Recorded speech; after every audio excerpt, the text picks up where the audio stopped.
Hey guys, we're back. This time we're going to be taking a look at Tiny Epic Dungeons from Gameland Games.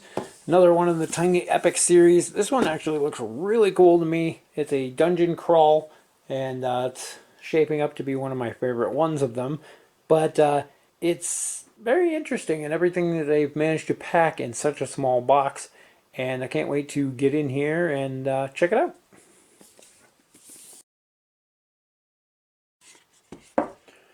So first off here, they've got this cool artwork even on the inside of the box, which I think is kind of cool. A lot of places ignore the inside, and half the time it's just bare cardboard or just white or black. But first thing we have here is our manual, and I might have to zoom this out a little bit. There we go. And there's a components list to give you some idea of how crazy amount of stuff that they've managed to cram into this box. We have a prologue here telling the story, game setup,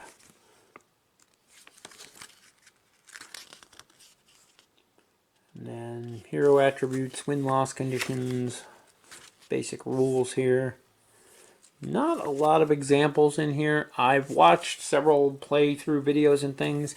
I did not actually learn how to play the game through reading the book, so I can't tell you how great it is, but it looks like everything's spelled out here, and it seems to be organized in a pretty efficient manner. I've got to stop doing the video thing. I got to start reading the manuals and learning to play from the manual. But yeah, there doesn't seem to be a lot of examples in here, which is generally something I look for in the manual. So I'm curious as to how that works out. Sorry I can't offer you more help on that. And then on the back here, we have a huge fold out for the boss encounter. And then an icon card. Oh, that's actually attached. I was wondering if it was removable. But yeah, you have a little double-sided cheat sheet here talking about the different abilities and everything. So a lot of info in the little book. It's not very long either. It's 18 pages, 20 probably with the fold out. On to the next bits here. This first pack here is the Deluxe. So if you bought the Deluxe game, you're going to have this extra pack in here. And this came with, get these out here, a couple, looks like a couple new boss cards here.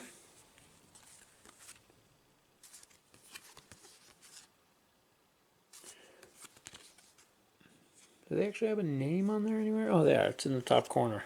The Lich and the Demon Lord. So again, those are for the deluxe version of the game. Put them down here. We get two villain tokens for them. I think that's what they were called. You got the Potions and Perils expansion. I think that's what all this stuff, extra stuff is here.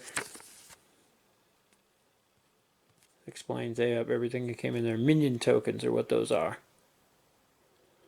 So that explains everything that's in this little pack here I just opened.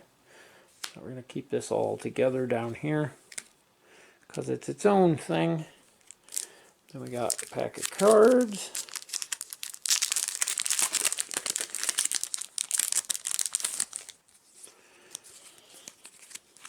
I'm not familiar with what the different card backs mean yet, so we will go through them together. These look like new items. These are potions.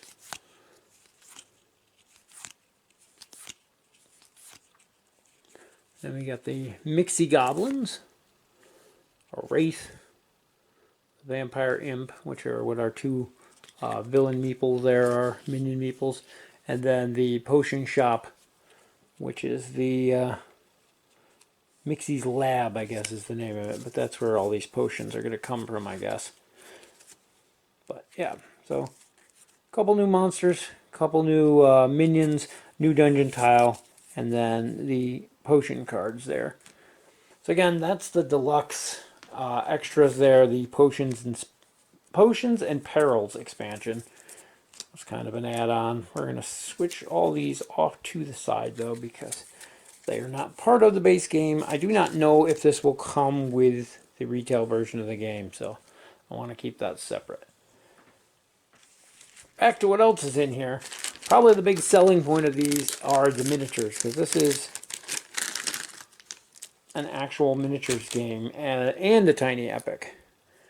And they are a little bit smaller than I was expecting. I thought they were supposed to be a standard, can't remember the size off the top of my head, but I thought they were supposed to be standard size. They look a little bit smaller than normal standard size to me, but surprisingly a good amount of detail on them though. I'm impressed with that.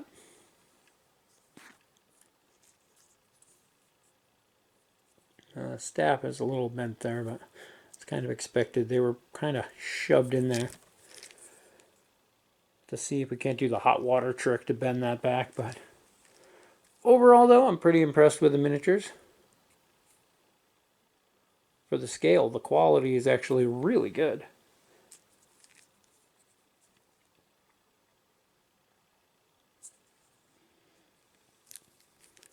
Definitely better than having just some generic tokens on the board, that's for sure. I'm not really a painter though, so I doubt I'm going to do anything with those. Is that a dwarf?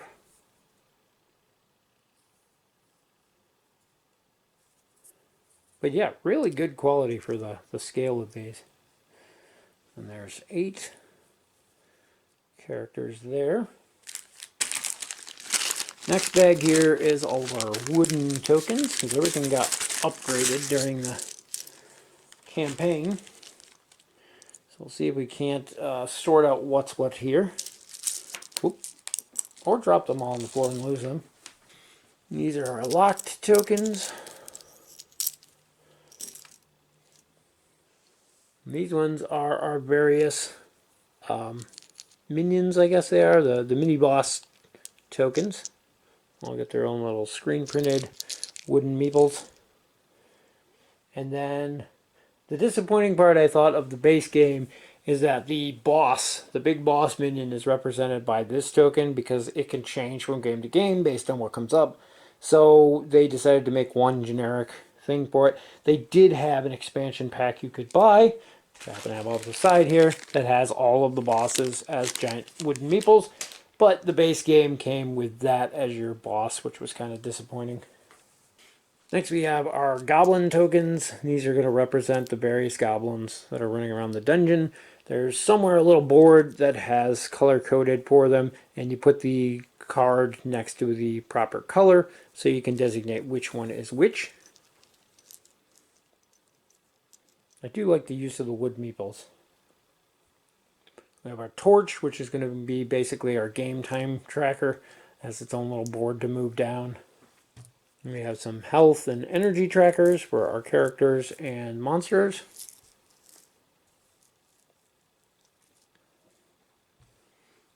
And then we have our altar markers. They're only one-sided. Next thing in here is our dice. Pretty cool set of engraved dice here. It is engraved and painted, so you don't have to worry about them brushing off. You got 3 for your heroes, 1 for the monsters.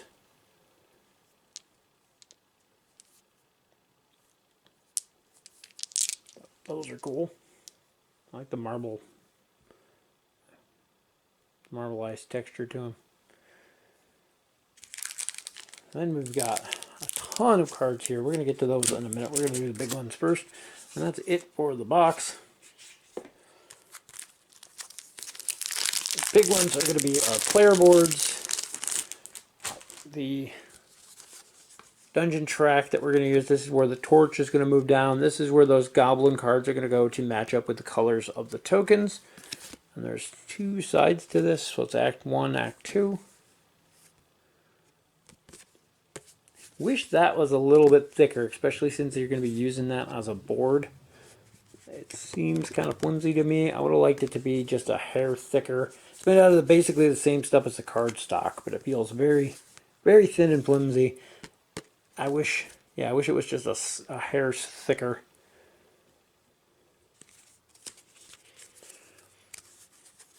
So these are our player boards. They have a nice cheat sheet on the back, and then all the player information on the front. So basically you're going to take the ones you're using as your player, and you're going to take an extra one, so you have one of each. But each of the characters is different. They have different stats, different abilities on here, and different starting equipment, I believe. This is your health on this side. This is your energy on this side. And then you can see the big difference there between those two. They all have names, and they pertain to the different figures that we have there. So there should be 8 of these in total.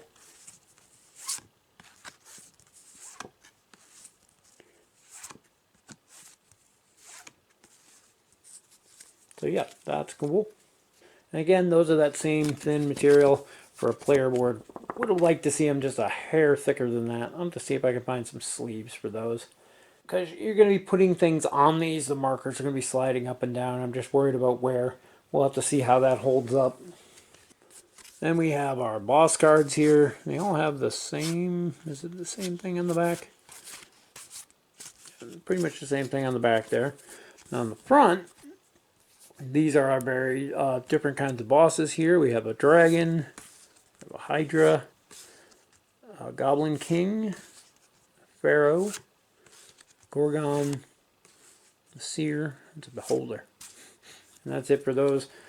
And then these have your health track on the top here, and the different steps you can take into the dungeon. The farther you explore into the dungeon, you get bonuses, but it's also harder to run back out.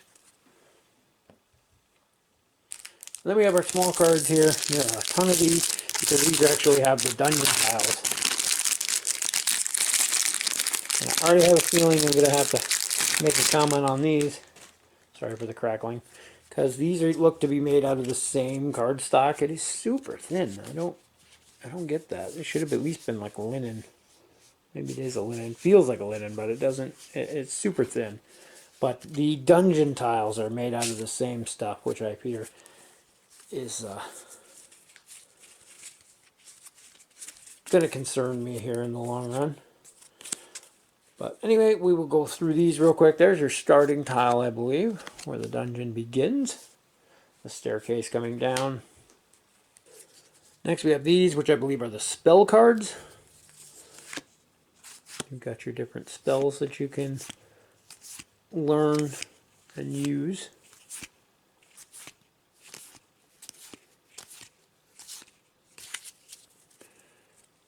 Those there. These are going to be the actual dungeon tiles. And you have the various rooms that you're going to be exploring in the dungeon. Lots of iconography in here to learn.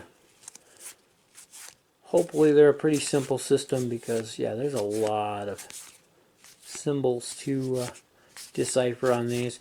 I guess it's nice in the long run, because it makes the game very language independent.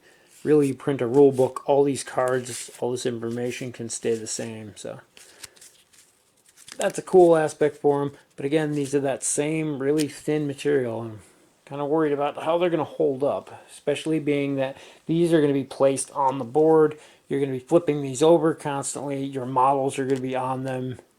So I'm definitely worried about wear on those. If anything gets sleeved, it's probably going to be the dungeon tiles. Next up we have our, I think these are minions? I don't remember what I believe they're considered minions. And these are going to be what are represented by these wooden meeples here. We have an ooze, a troglodyte, a minotaur, ogre, troll, skeleton, dungeon crawler, which is a big spider, dire serpent. And that's the extent of those. Those are going to be your little mini bosses you encounter along the way. They have a health tracker here and some other odds and ends on there. Next up we have our actual items. And these are different equipment that you're going to find and pick up along the way to equip on your character to boost up your attack, to boost up your defense. And they do come in sets. So you can see here we got the Shield of the Lion, the Longsword of the Lion, and you get bonuses down here for having multiple pieces of the same set, which is kind of cool. So you have to choose between stuff that may be better off for you versus stuff that may give you a nice set bonus. So you're mixing and matching depending on what you get. And then finally we have the goblin cards, and these are the various normal goblins you're going to encounter throughout the course of your crawl through the dungeon. Shooty Goblin, Pokey Goblin, Boomy Goblin, which there are 2 of, and 2 Stabby Goblins. Would have liked to have seen more in there, being that these are the main thing you're going to be encountering throughout the dungeon. Sure, you'll find villains eventually, sure you'll find the boss, but would have liked to see more in here, and I think one of the expansions does add more to that deck. That is a look at everything that comes in the base set for Tiny Epic Dungeons. I'm going to be a quick overview on how the game works, and then we'll come back and have my final thoughts. Try to squeeze everything on here so you can see it. Obviously, you're going to want a lot more room around your play area when you're playing yourself.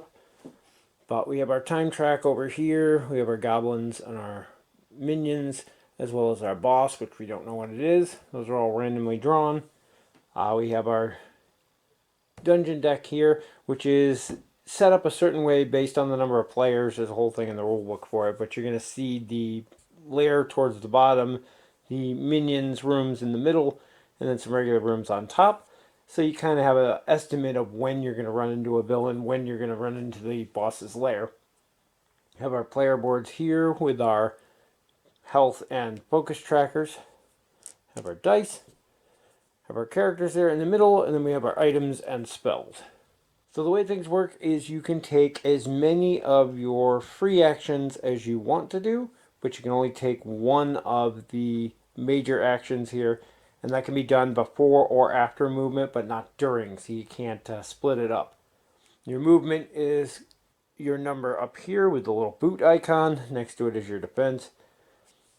So we have our half-orc barbarian here, and we have our elf sorceress. We're going to start with Grok here, and he's going to attempt to walk over here. So we're going to flip this tile over, and you see here we have a treasure room of sorts, and we can use a major action to search the room, doing an agility check of 5, and we can get ourselves a spell from the graveyard or an item from the deck there if we succeed. And then there's also 2 entrances to this room, so it comes on and goes off this way. We have to orient this so that one of those 2 entrances connects on to the way we went through. And then we'll place a new card here. Now there's nothing in that room that forces us to stop, so he can keep moving up to his movement, which is a 3. We flip over this one. This one here is a type of trap room where there's a bunch of goblins sleeping here. And you have to roll a skill check here of agility of 4 or greater. If you succeed, you can get yourself some equipment. If you fail, you're going to wake up a goblin in that room. And again, this is a dead... No, it does have 2 exits. So we got to line this up so that the hallways match. Put out our new room here. You can see how quickly you're going to run out of room in such a tight space. So we are going to roll our check. And agility on our barbarian here is 2 dice. So we're going to roll 2 dice. We're trying to get a 4. And we got a 6, which will pass, and a 3. Now the way the tests work in this, your dice have +1, +2, and then 3, 4, 5, 6 on them. So the solid numbers are what they are, so we got our 6 here.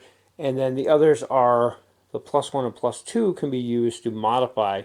So if we needed a 7, we could use a +1 on a 6 and get that. But we only rolled those 2 dice. Any dice we don't use, so in this situation we can use the 6 to pass. The 3 would give us an extra focus, but we're already full on focus, so we don't need that. And you also have, every character has the ability to, as a free action, to spend 2 of their focus to add or subtract a number off a die. So we could turn this 3 into a +2 if we wanted, and then if we needed to use it for that, but we don't, obviously. So we're going to basically waste that extra focus because we're not going to be able to get it. But we'll use the 6, we'll pass our test, which means we'll get ourselves an equipment card. We got a violet cape, which this can go for either class. It gives you +1 to your wisdom rolls, though, or intelligence, whatever that is, knowledge. So I think it's better suited for the caster than the warrior here. So we're going to discard this. And what that does is that allows our caster character, the next time they get to a room where they get to either draw a card or choose from the graveyard, they can pick that up. The drawing, you never know what you're going to get. Picking up out of the graveyard, you know you can pick specific cards. So they know that's there now and they can pick that up. Since we didn't encounter anything, we can keep going on our movement. And we're going to go into our next room here, which this one does have a monster in it. That's what this means. So we're going to encounter a goblin. And then this always happens when the room's flipped over. Everybody in the room is going to lose 1 health because the goblin basically gets a sneak attack on us. Then this scrying pool here allows us as a free action to spend 3 focus to look at another room. This is actually out of the Stories expansion. I had some of those mixed in from when we played last. But anyway, we're going to go into that room. We're going to take our number 1 goblin token here. He's in the room with us. That is going to stop our movement. We are going to lose 1 hit point for the surprise attack. And then we're going to draw the top goblin token here. And we have a stabby goblin. So he has a defense of 4. And this is what's going to happen when he activates. And his attack value also gets a +1 for every other goblin. So he's going to be 1 because there's only 1 there. This is going to slot in where that token came from for the number 1 goblin.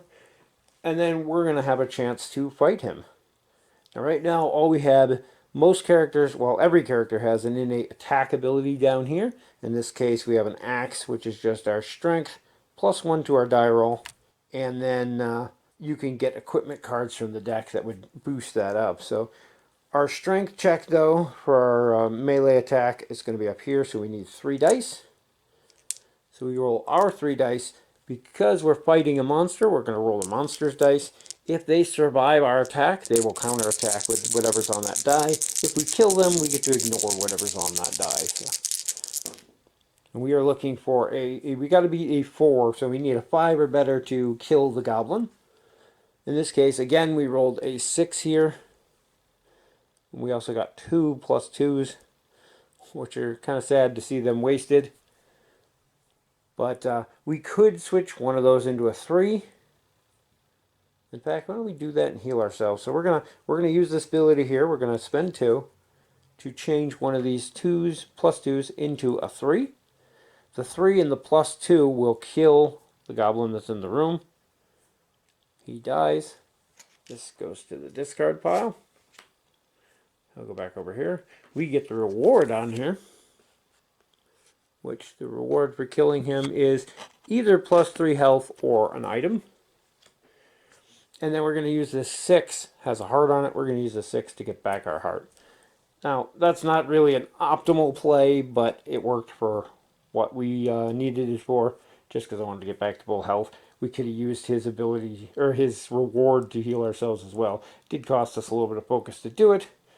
But we're going to draw our item. And we got a Ward of the Scarab, which is, again, kind of a caster ability. Can be used for either, I suppose, though, because it does offer on melee attacks, you get to do a free spell if you have one. So that's kind of interesting, and also boosts your defense based on the number of pieces on the set you have. But we are going to discard that too. Give our caster some good stuff to look forward to.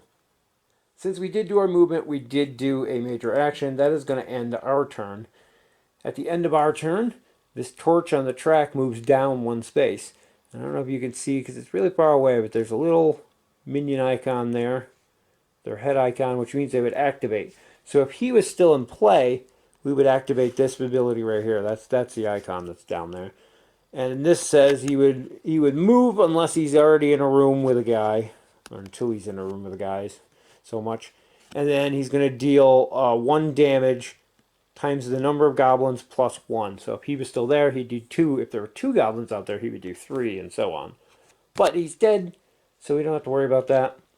And it would go on to the next player. So our next player has a ranged attack. I was kind of hoping there'd be something for her to shoot at, but she's going to explore. She has a 4 movement, so we're going to go off this side. And the very first room encounters a goblin. So we're going to line this up like so. Put her in there. We immediately put out a room on each of the sides.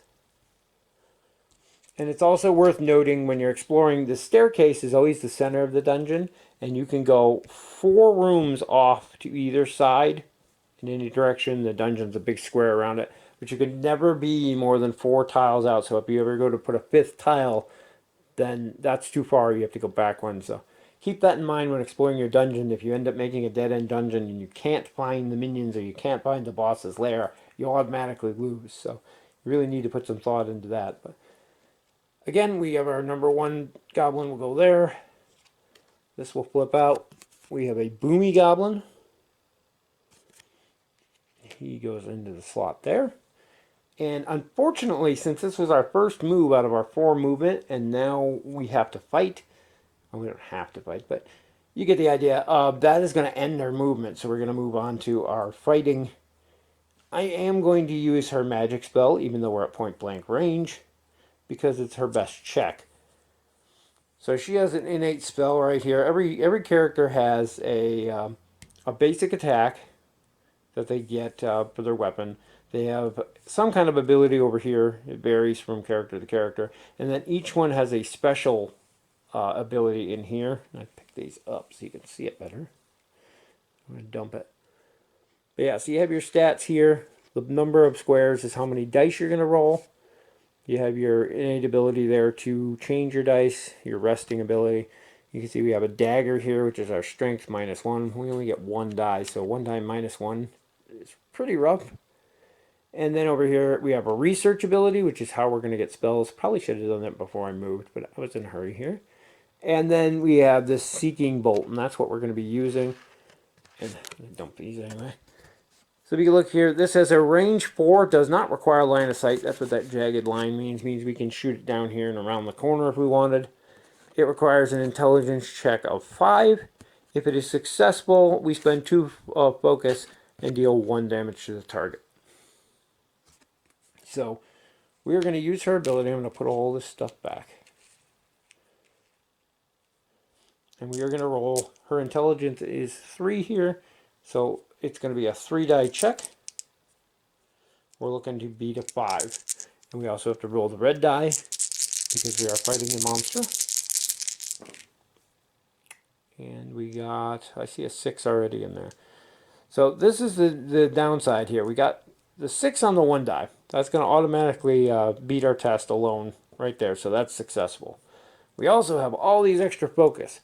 But you have to gain the focus from these before you spend the focus for the spell that you're casting.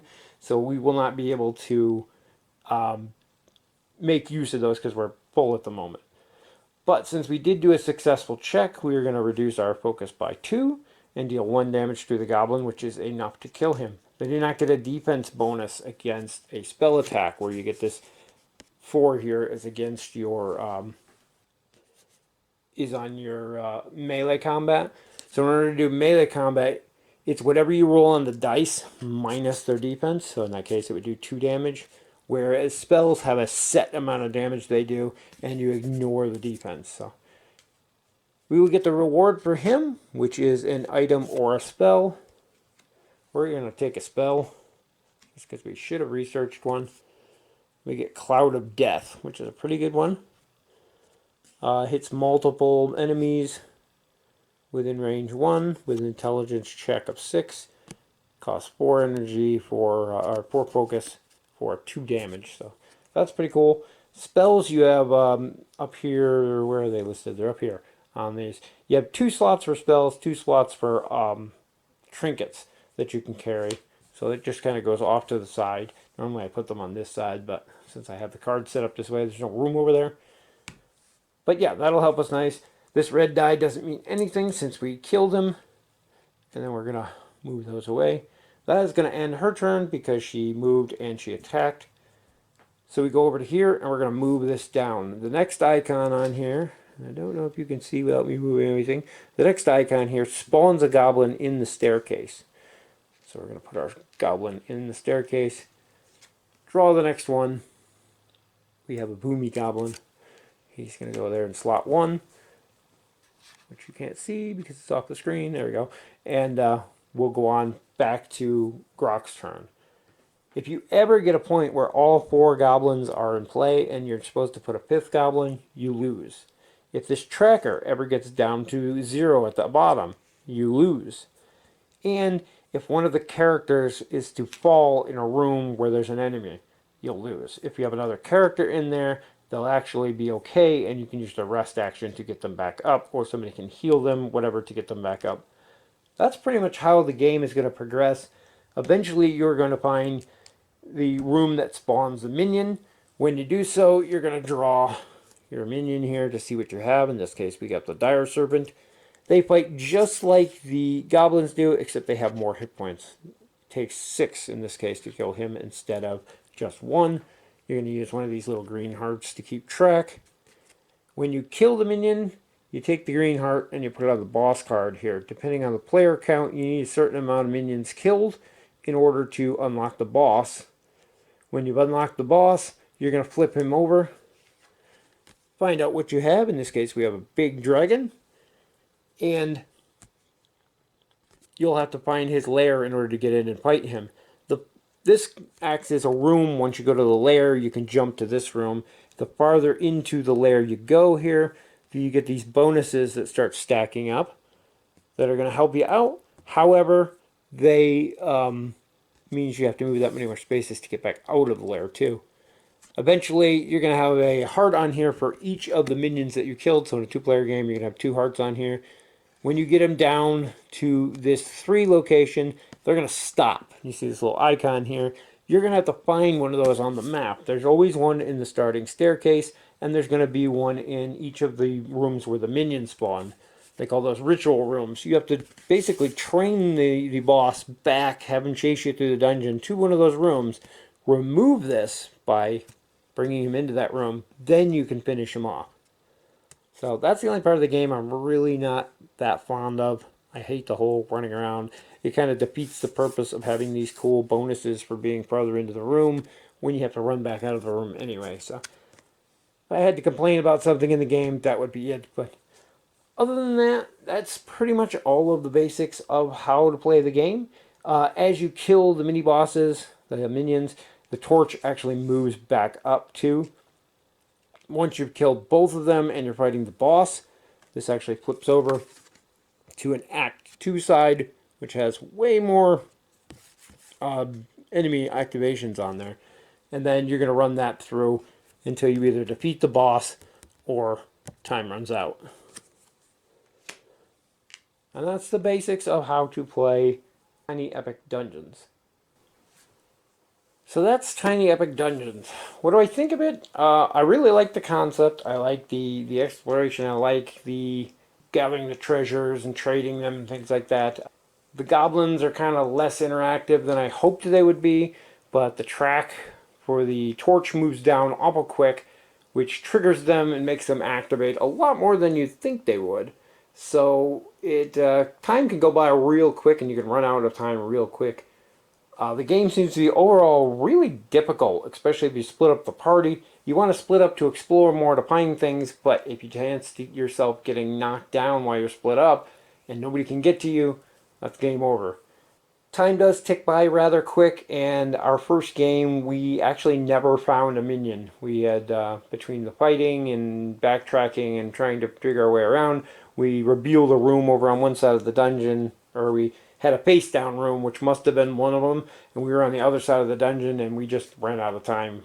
Second game through, we did much better. We killed a minion. Our second minion managed to do a big fireball and wiped out somebody who was down the hall helping, and unfortunately they got jumped by a bunch of goblins at the same time and take them out. There was nobody around to save them, so that was the end of that one. And we're starting to get the hang of things, and the more you play, you do start learning and building up your strategies better, but it is extremely difficult. My biggest complaint, as I mentioned in the gameplay, was the training the boss around feels kind of anticlimactic and kind of annoying that they have those cool bonuses for being in the boss room, but you have to run away and have the boss chase you. I understand what they were going for with that, but at the same time, it just is a annoying aspect of the game. And I'm not sure we may take that out in our private games here just because. I'll give it a few more tries, but it's definitely the unpopular part of the game with most players that we've played with. The other big thing is the symbols, and everything is done through iconography instead of text, which I completely understand why it is done that way. It's done that way so they can ship the game to many different countries, and all they got to do is reprint the rule book. That being said, it's really hard to decipher some of them and what they stand for.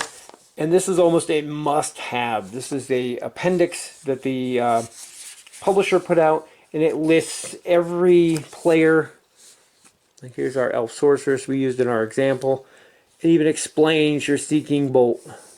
Do your intellect check to 5, if successful, spend 2 focus, deal 1 damage to target within 4 spaces along any path. So it has that same line of symbols that were on the card, but explained out in text. And it does that for everything. These are the heroes.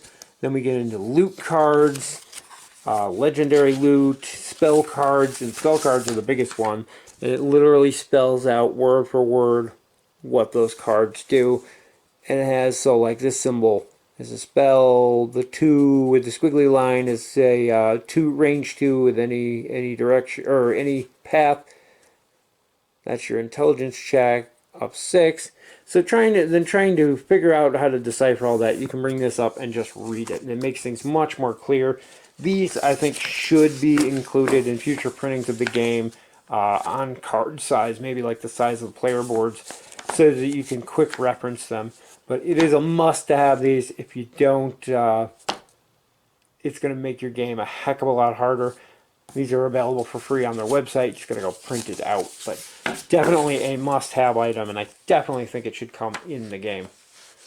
Overall, though, I do like the game, except for that thing with the bosses, and I've even seen there's a couple of bosses that have 2 of those icons, which makes it even more difficult because in a 2-player game, there's only going to be 3 of those on the board, the starting staircase, 1 in each minion room. So depending on where things come up, you can have to run to the complete opposite side of the dungeon, or it could be 2 rooms away. You never know. It's a completely random thing, and I'm not sure what or how you could go about adjusting it, but as I said, we'll give it a few more games and see if we like it before we may house rule something on that. Overall, though, I like the game. It's probably one of my favorite Tiny Epic games to date, up there with Galaxies, probably. But overall, yeah, I think it's a thumbs up for me. I like the game, and definitely willing to play it with the right people. It gives me a Masmora vibe. I don't know how many of you out there have ever seen that game, but I have the Coleman Aeronaut version, the reprint of that. Yeah, it's very thematic like that. It reminds me a lot of that type of game, and it's a much smaller, much more portable package, which is nice too. Much easier to explain as well. Anyway, that is going to wrap it up for our look at Tiny Epic Dungeons. I hope it helped you decide if it's something you might be interested in. Also worth noting, I managed to fit everything from the base game and the expansion packs and everything in the main box as far as component-wise. I put all of the miniatures and the wooden meeples that were available separately. The boss meeples fit, I can't get the box open, fit in the stories box. So I put all my miniatures in here, like I said, the boss meeples in here, and then everything else fits in the core box here. It's a little packed full, and I'd hate to see what's going to happen when we do sleeve things. But for now, it fits, and I may have to do some rearranging. I'm going to see about finding a 3D printed insert to fit in there. I will say that after only a handful of games, I'm already seeing wear on the dungeon map tiles, which is what I was afraid of. And there's already one with a marked corner, and even when it's face down, you can tell what it is. So definitely keep that in mind. If it's a game you're going to play quite a bit, which we probably will, at least right in the beginning here after we picked it up, you're going to want to sleeve at least the dungeon cards, if not the rest of the stuff, because having a marked dungeon tile already can pick out, oh, hey, I know what that is. And it happens to be, I think it's a trap room too. So we know, oh, that's a trap. I'm not going to go in there. And it kind of sucks. I'm going to try to touch it up a little bit. We put sleeves on there. Hopefully it'll be less noticeable and we won't have that issue. But definitely worth keeping in mind. You're going to want to sleeve those dungeon tiles in the very least. Anyway, we're going to end it here. Hope you enjoyed the video. Thanks for watching, and we'll see you in the next one.